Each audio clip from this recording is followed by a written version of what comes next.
بسم اللہ الرحمن الرحیم۔ آج کی اس نشست میں ہم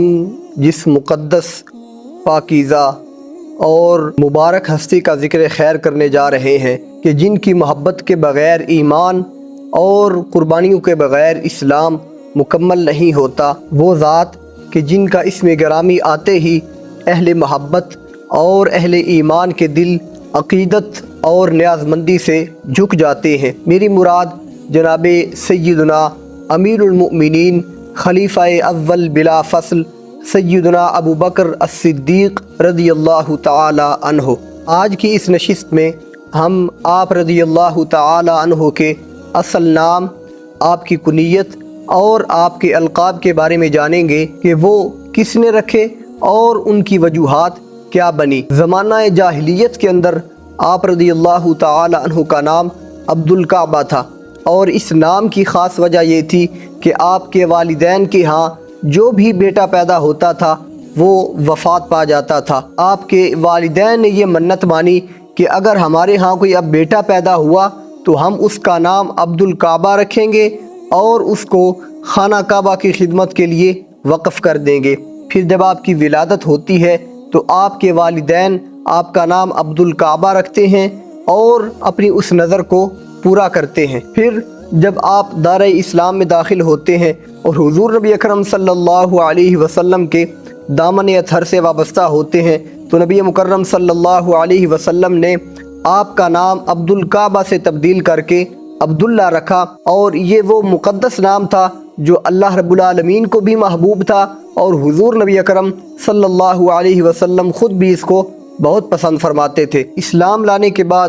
یہ وہ پہلی مقدس شخصیت تھی کہ جن کا نام نبی اکرم صلی اللہ علیہ وسلم نے تبدیل کر کے وہ رکھا جو اللہ کو بھی محبوب تھا اور حضور نبی اکرم صلی اللہ علیہ وسلم کو بھی پسند تھا۔ آپ رضی اللہ تعالی عنہ کی کنیت ابو بکر ہے، اور اہل ایمان آپ کو آپ کی کنیت سے ہی یاد کرتے ہیں۔ اس کی خاص وجہ یہ ہے کہ ابو بکر کے معنی اولیت والے ہیں، چونکہ آپ اسلام لانے میں، ہجرت میں اور حضور نبی اکرم صلی اللہ علیہ وسلم کے وصال کے بعد وفات فرمانے میں اور قیامت کے دن نبی مکرم صلی اللہ علیہ وسلم کے ساتھ قبر سے اٹھنے میں اول مقام رکھتے ہیں، اس لیے آپ کو ابو بکر یعنی کہ اولیت والا کہا جاتا ہے۔ حضور نبی اکرم صلی اللہ علیہ وسلم کی بارگاہ سے آپ کو دو مشہور لقب عطا کیے گئے جو صدیق اور عتیق ہیں۔ اگر اس کا پس منظر دیکھا جائے کہ یہ کب، کیوں اور کیسے عطا کیے گئے تو اہل ایمان کی محبت میں اور بھی اضافہ ہو جاتا ہے۔ سب سے پہلا لقب صدیق کا ہے کہ جو حضور نبی اکرم صلی اللہ علیہ وسلم کی پاک بارگاہ سے ملا، جس کے معنی ہے بہت ہی زیادہ سچ بولنے والا، اور یہ معنی جناب سیدنا علی المرتضیٰ شیر خدا کرم اللہ تعالی وجہہ الکریم نے فرمایا ہے، اور آپ فرماتے ہیں کہ آپ کو صدیق اس لیے کہا جاتا ہے کہ آپ ہمیشہ سچ بولا کرتے تھے۔ یہ لقب ملنے کی خاص وجہ اگر دیکھی جائے تو ہمیں پتہ چلتا ہے کہ جس وقت نبی مکرم صلی اللہ علیہ وسلم معراج پر تشریف لے جاتے ہیں تو جناب جبرائیل امین علیہ السلام سے فرماتے ہیں ان قومی لا یصدقوننی، کہ اے جبرائیل میری قوم اس واقع معراج کے سفر کی تصدیق نہیں کرے گی۔ تو جناب جبرائیل امین حضور نبی اکرم صلی اللہ علیہ وسلم سے عرض کرتے ہیں یصدقک ابو بکر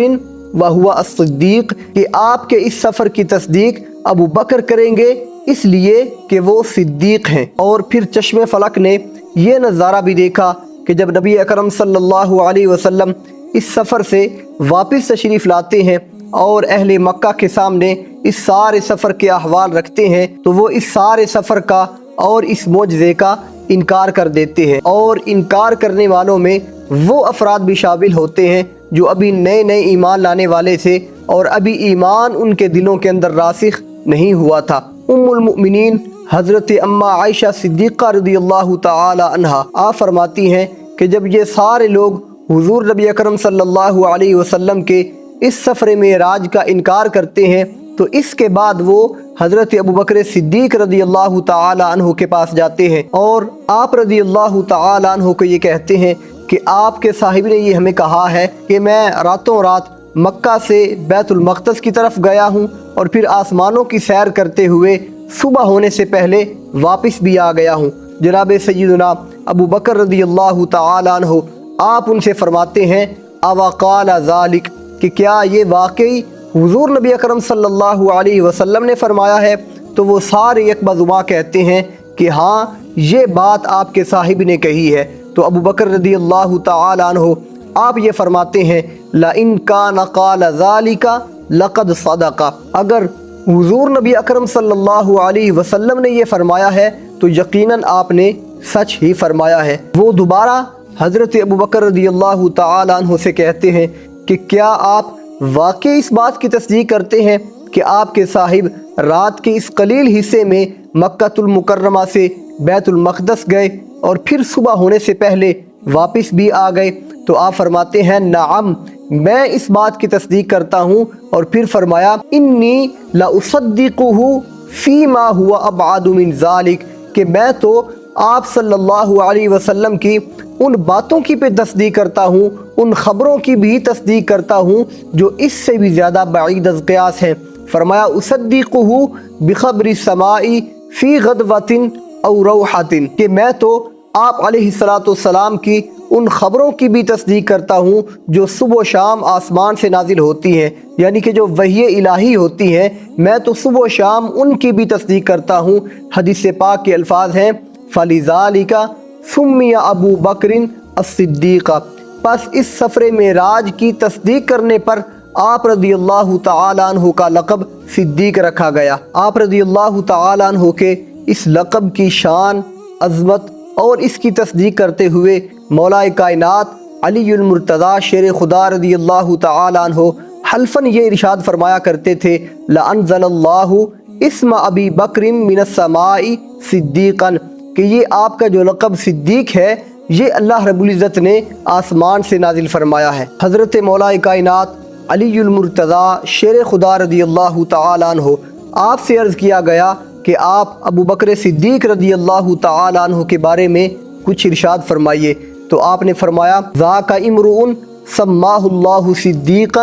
علی لسان جبریل و محمد صلی اللہ علیہما کہ حضرت ابو بکر صدیق رضی اللہ تعالیٰ عنہ آپ وہ مقدس ہستی ہیں کہ جن کا لقب صدیق اللہ رب العزت نے جناب جبرائیل امین اور حضور نبی اکرم صلی اللہ علیہ وسلم کی زبانی اطہر سے جاری فرمایا، یعنی یہ لقب عطا کرنے والی ذات اللہ رب العزت کی ذات تھی۔ سب سے پہلے جاری ہوا یہ جناب سیدنا جبرائیل امین کی زبان سے، اور معراج سے واپس تشریف لانے کے بعد جب لوگوں نے آپ کے اس سفر کی تکذیب کی، اس سفر کو جھٹلایا اور اس کا انکار کیا، تو آپ رضی اللہ تعالی عنہ نے جب اس کی تصدیق کی تو حضور نبی اکرم صلی اللہ علیہ وسلم نے آپ کا لقب صدیق رکھا۔ جناب سیدنا ابو بکر صدیق رضی اللہ تعالی عنہ کا دوسرا لقب عتیق ہے، جس کے معنی ہے آزاد شدہ، اور یہ لقب ملنے کی خاص وجہ بھی ام المؤمنین حضرت عائشہ صدیقہ رضی اللہ تعالی عنہ آپ بیان کرتی ہیں۔ آپ فرماتی ہیں کہ ایک مرتبہ آپ رضی اللہ تعالی عنہ حضور نبی اکرم صلی اللہ علیہ وسلم کی خدمت اقدس میں حاضر ہوئے تو حضور نبی اکرم صلی اللہ علیہ وسلم نے اپنے پاس بیٹھے غلاموں کو یہ ارشاد فرمایا من سرہ ان ینظر الی عتیق من النار کہ تم میں سے اگر کسی شخص نے دوزخ سے آزاد شدہ آدمی کو دیکھنا ہو تو فرمایا فلینظر الی ابی بکر تو وہ ابو بکر صدیق رضی اللہ تعالیٰ عنہ کی طرف دیکھ لے۔ گویا حضور علیہ السلام اپنے غلاموں کو یہ بتا رہے تھے کہ دنیا کے اندر چلتا پھرتا جنتی، چلتا پھرتا دوزخ کی آگ سے آزاد شخص میرا ابو بکر ہے۔ اور دوسری روایت بھی حضرت ام المؤمنین اما عائشہ صدیقہ رضی اللہ تعالی عنہ آپ روایت کرتی ہیں اور فرماتی ہیں کہ ایک مرتبہ نبی اکرم صلی اللہ علیہ وسلم نے اپنے اس پیارے یار سے فرمایا انت عتیق اللہ من النار کہ تو اللہ کی طرف سے دوزخ سے آزاد شدہ ہے۔ پھر فرماتی ہیں فیومئذ سمی عتیقا پس اسی دن سے آپ رضی اللہ تعالی عنہ کا لقب یا آپ کا نام عتیق رکھا گیا۔